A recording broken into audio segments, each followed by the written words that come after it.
QA Technology is globally recognized for exceptional product performance, competitive prices, fast delivery, and outstanding service. There are times when your tool can become damaged. QA offers replacement tips to reduce the cost and time of repairing the tool. For installation tools with preset heights, clamp the damaged tool in a soft jaw vise to prevent damage to the handle. Next, use the open-ended wrench to unscrew the tip from the handle.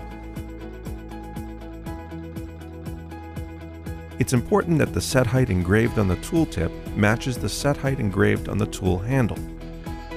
Thread the replacement tip until tightened and the tool is ready for use. Using the provided wrench, be sure that the tip is tightened securely. For the various extraction tools and flush-type installation tools, clamp the damaged tool in a soft-jawed vise.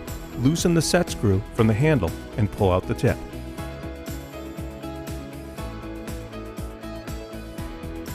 Insert the replacement tip to the bottom of the bore while keeping the flat side on the set screw side. Tighten screw and the tool is ready for use.